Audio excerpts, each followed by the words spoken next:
નમસ્કાર. ઓમ વક્રતુંડ મહાકાય સૂર્યકોટિ સમપ્રભુ નિર્વિઘ્નમ કુરુ મે દેવ સર્વ કાર્યેષુ સર્વદા.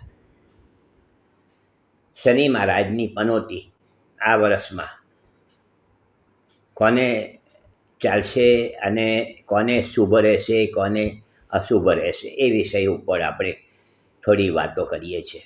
અને શનિ મહારાજની પનોતીને નામ આવે એટલે મોટાભાગના લોકોને થોડાક ટેન્શનો ઊભા થઈ જતા હોય છે. પરંતુ શનિ મહારાજ જન્મકુંડલીમાં જે રીતે બિરાજમાન થયા હોય એ રીતે શુભ આગળ અશુભ ફળ પ્રદાન કરાવતા હોય છે. શનિ મહારાજ કંઈ નેગેટિવ ફળ આપે છે એવું હોતું નથી. કેટલીક વખત પનોતીના સમય દરમિયાનમાં ઘણા વ્યક્તિઓ ખૂબ ટોચ ઉપર પહોંચી જતા હોય છે, ખૂબ સારું વ્યવસ્થિત પોતાની સત્તા હાંસલ કરી શકતા હોય છે. તો શનિ મહારાજને આપણે બહુ નેગેટિવ ન વિચારવું જોઈએ. શનિ મહારાજ માટે આપણે બહુ નેગેટિવ વિચારવાની જરૂર નથી. શનિ મહારાજ શુભ ફળ પણ આપે છે અને જન્મકુંડલીના ગોચરમાં ગ્રહોના આધારે શનિ મહારાજ કોને કેવું ફળ આપવું એ નક્કી થતું હોય છે. શનિ મહારાજ ફળ આપે છે આ હું વાત કરું છું, પરંતુ શનિ મહારાજ ફળ આપતા નથી.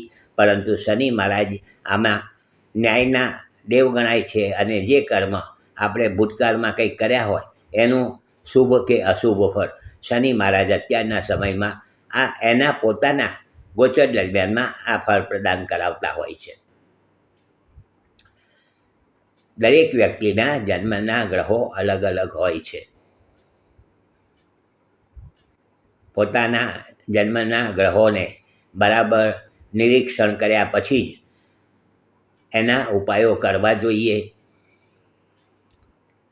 એના વિશેના જે કંઈક મંત્ર જાપ હોય, પૂજન અર્ચન કરવાનું હોય કે નંગ ધારણ કરવાનું હોય તો એ બરાબર નિરીક્ષણ કર્યા પછી આપણે એના માટે નક્કી કરવાનું હોય છે. તો પાછું એવો પ્રશ્ન ઉપસ્થિત થાય છે કે ઘણા વ્યક્તિઓના જન્માક્ષર કુંડલી હોતી નથી. તો એવા વ્યક્તિઓને બોલતાના નામ ઉપર, પોતાનું જે નામ બોલે છે એના ઉપર પણ આ બધી વસ્તુ જોઈ શકાય છે. હાથના ઉપર, હાથની અંદર પણ આ બધી વસ્તુ જાણકારી મળે છે. હાથની અંદર જે આપણા 5 આંગળા છે એ પણ ગ્રહોની સાથે જોડાયેલા છે.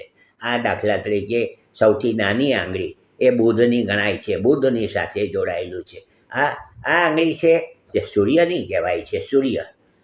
અને આ આંગળી શનિ મહારાજની સૌથી મોટી, શનિ મહારાજ. અને આ આંગળી છે એને તર્જની કહેવાય છે. અને આ આંગળીને ગુરુ મહારાજનું એનું ઉપર પ્રભુત્વ રહેલું છે. તો આ નીચે અહીંયા આ ભાગમાં શુક્ર છે. અહીંયા નીચલો મંગળ, અહીંયા ઉપલો મંગળ, નીચલો મંગળ, ઉપલો મંગળ. અહીંયા ચંદ્ર, આ ચંદ્ર, વચ્ચેના ભાગમાં રાહુ છે આ અને કેતુ. હવે આ રીતે પોતાના હસ્તરેખા ઉપર પણ ખ્યાલ આવે છે. પ્રશ્નકુંડલીથી, પ્રશ્નકુંડલી એને જ્યોતિષની અંદર હોરારી એસ્ટ્રોલોજી કહેવાય છે. તો એના ઉપરથી પણ જાણકારી મળી હોય છે. અંકશાસ્ત્રના એના ઉપરથી પણ જાણકારી મળતી હોય છે. તો વિવિધ જ્યોતિષની ઘણી બધી શાખાઓ છે અને બધી શાખાઓ એકદમ સાચી છે. જોવાવાળા વ્યવસ્થિત હોવા જોઈએ તો જ આપણને આ બધી વસ્તુની સાચી જાણકારી મળતી હોય છે, સચોટ માર્ગદર્શન મળતું હોય છે. તો મારો કહેવાનો આશય એ છે કે શનિ મહારાજને માટે કોઈ પણ જાતના ઉતાવળા નિર્ણય કરીને કે ભાઈ પનોતી ચાલે છે અને આપણે આ મંત્ર જાપ કરી દો, આ નંગ ચાલુ કરો આપણે અને ગભરાઈને કોઈ કામકાજ ઓછા કરી નાખીએ એવું કંઈ હોતું નથી. શનિ મહારાજ શુભ ફળ પણ પ્રદાન કરાવે છે. તો આ બધી વાતો છે શનિ મહારાજની. કાલે પાછા મળીશું, વાત કરશું. જોડાયેલા રહેજો, લાઈક કરજો, શેર કરજો.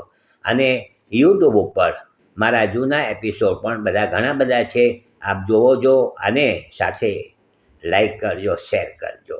હસમુખલાલ ઝવેરીના સૌને નમસ્કાર. જય શ્રી કૃષ્ણ. ઓમ નમઃ શિવાય.